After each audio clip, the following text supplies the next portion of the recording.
सूचना केवल हमारे विचार हैं, वित्तीय सलाह नहीं। निर्णय लेने से पहले खुद शोध करें। किसी भी लाभ या हानि के लिए हम उत्तरदायी नहीं हैं। आज हम देख रहे हैं Jindal steel and power limited के 2025-26 Q1 की standalone financial performance. Starting with the sales, पिछले क्वार्टर से सेल्स में -5% का डिक्रीज हुआ है, मगर कंपनी ने पिछले साल के मुकाबले मार्जिनल सेल्स डिक्लाइन रिपोर्ट किया, around -3%। Expenses -12% quarter on quarter decrease हो गए हैं, जो साल भर के -6% के डिक्लाइन के साथ अलाइन करता है। एक्सपेंसेस में डिक्रीज अच्छा है, लेकिन सेल्स में डिक्रीज निराशा की बात है। ऑपरेटिंग प्रॉफिट, जो पिछले साल के कंपैरिजन में 6% अप हुआ है, quarter on quarter around 33.5% increase हुआ है। Operating profit margin OPM annual basis पे 2% से इंक्रीज हुआ है और पिछले क्वार्टर के कंपैरिजन में 6.5% से इंक्रीज हुआ है। एक्सेप्शनल आइटम्स को ऐड करके अदर इनकम पिछले क्वार्टर के कंपैरिजन में 101% बढ़ गई, बावजूद इसकी ईयरली डिक्लाइन -30% हुई है। इंटरेस्ट एक्सपेंसेस पिछले क्वार्टर से -29% डाउन हुआ, लेकिन ईयर ओवर ईयर डिक्रीज -47% हुआ है। डिप्रिशिएशन कॉस्ट्स में 2.5% का क्लाइम देखने को मिला और ईयरली बेसिस पे 2.5% का इंक्रीज देखा गया। प्रॉफिट बिफोर टैक्स एनुअली 11% बढ़ा, लेकिन प्रीसीडिंग क्वार्टर से लगभग 12 गुना बढ़ा है। इस साल कंपनी ने 26% टैक्स पे किया और क्वार्टरली कंपनी ने 26% टैक्स पे किया है।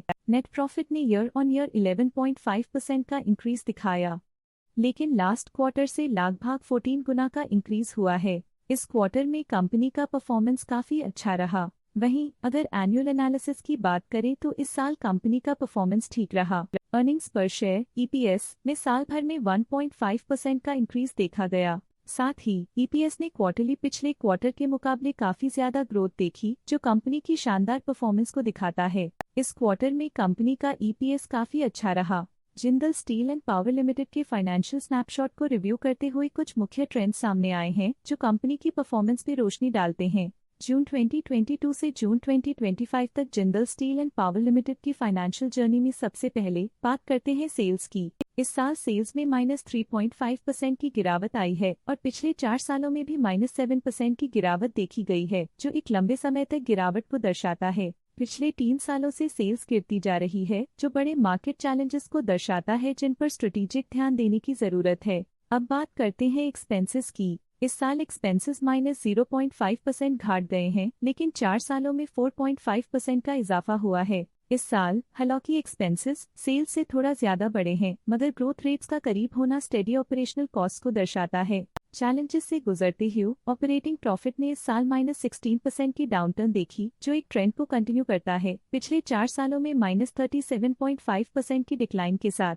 कठिन दौर से गुजरते हुए नेट प्रॉफिट में इस साल -29% की गिरावट आई है, जो पिछले 4 सालों में -69% की गिरावट के साथ चुनौती पेश करता है। EPS के लिए रास्ता कठिन रहा है। इस साल EPS -31.5% डिक्रीज हुआ और पिछले 4 सालों में कुल मिलाकर -70% की गिरावट हुई है। चलिए अब बात करते हैं शेयर होल्डिंग पैटर्न की। जिंदल स्टील एंड पावर की शेयर होल्डिंग रिपोर्ट्स कुछ इस प्रकार की हैं, जो अननोन 2025 के तक चलता है। ये रिपोर्ट कंपनी के शेयर्स की डिटेल्ड जानकारी देता है, जिसमें promoters, promoter groups, foreign investors, public investors और सरकारी एंटिटीज शामिल हैं। प्रमोटर्स शेयर होल्डिंग 2025 के में 62.22% से इंक्रीज होकर 2025 के में 62.36% तक का इंक्रीज देखा गया है। इस इंक्रीज से साफ होता है कि प्रमोटर्स का कंट्रोल कंपनी पे और मजबूत किया है। पब्लिक हेल्थ शेयर्स का परसेंटेज 2025 के में 9.66% से 2025 के में 9.54% तक डिक्रीज हो गया।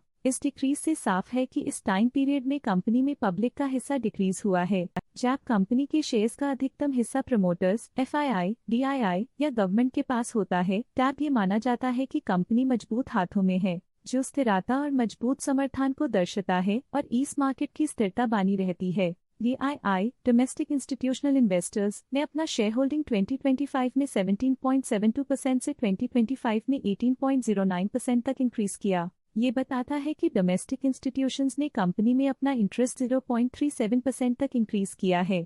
FII फॉरेन इंस्टीट्यूशनल इन्वेस्टर्स ने अपना शेयर होल्डिंग 2025 में 9.59% से 2025 में 9.76% तक इंक्रीज किया। ये बताता है कि फॉरेन इंस्टीट्यूशंस ने कंपनी में अपना इंटरेस्ट 0.17% तक इंक्रीज किया है। ये था कंपनी का करंट शेयर होल्डिंग पैटर्न। इस सेगमेंट में हम आपको ले चलते हैं इस क्वार्टर के कुछ विशेष प्रमोटर डील्स की ओर। 27 जून 2025 को जिंदल पावर लिमिटेड ने 17,000 शेयर्स अपने पोर्टफोलियो में शामिल किए 894.12 रुपीस पर यूनिट के हिसाब से, जिसका टोटल था 1.5 करोड़। 25 जून 2025 को जिंदल पावर लिमिटेड ने 6 लाख शेयर्स अपने पोर्टफोलियो में शामिल किए 890.69 रुपीस पर यूनिट के हिसाब से, जिसका टोटल था 53.4 करोड़। 25 जून 2025 को जिंदल पावर लिमिटेड ने 80.5 थाउजेंड शेयर्स इन्वेस्ट किया 892.27 रुपीस पर यूनिट के हिसाब से, जिसका टोटल था 7.2 करोड़। 22 जून 2025 को जिंदल पावर लिमिटेड ने 7.3 लाख शेयर्स इन्वेस्ट किया 894.26 रुपीस पर यूनिट के हिसाब से, जिसका टोटल था 65 करोड़। 30 मई 2025 को जेएसपी एम्प्लॉय बेनिफिट ट्रस्ट ने 7.3 लाख शेयर्स पोर्टफोलियो से हटा दिए 957.44 रुपीस पर यूनिट के हिसाब से, जिसका टोटल था 70.2 करोड़।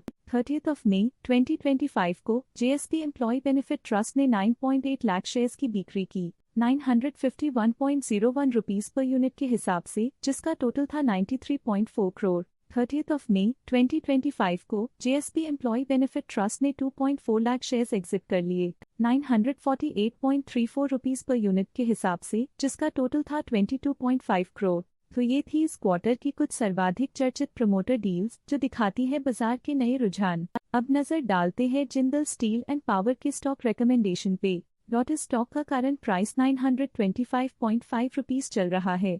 मोतीलाल ओसवाल ने स्टॉक की बाय रिकमेंडेशन दी थी। उन्होंने स्टॉक का टारगेट प्राइस 1100 का अनुमान लगाया था। रिकमेंडेशन के समय स्टॉक का प्राइस 944.1 चल रहा था, जो करंट प्राइस से 16.2% अप है। आईसीआईसीआई सिक्योरिटीज ने स्टॉक की होल्ड रिकमेंडेशन दी थी। उन्होंने स्टॉक का टारगेट प्राइस 905 का अनुमान लगाया था। रिकमेंडेशन के समय स्टॉक का प्राइस 897.6 चल रहा था, जो करंट प्राइस से 0.1% डाउन है। ईएमके ग्लोबल फाइनेंशियल सर्विसेज ने स्टॉक की सेल रिकमेंडेशन दी थी। उन्होंने स्टॉक का टारगेट प्राइस 825 का अनुमान लगाया था। रिकमेंडेशन के समय स्टॉक का प्राइस 895.4 चल रहा था, जो करंट प्राइस से -8.1% डाउन है। प्रभुदास लिल्लाधर ने स्टॉक की बाय रिकमेंडेशन दी थी। उन्होंने स्टॉक का टारगेट प्राइस 1017 का अनुमान लगाया था। रिकमेंडेशन के समय स्टॉक का प्राइस 947 चल रहा था, जो करंट प्राइस से 9.7% अप है। आज के लिए फाइनेंशियल सेक्टर में इतना ही।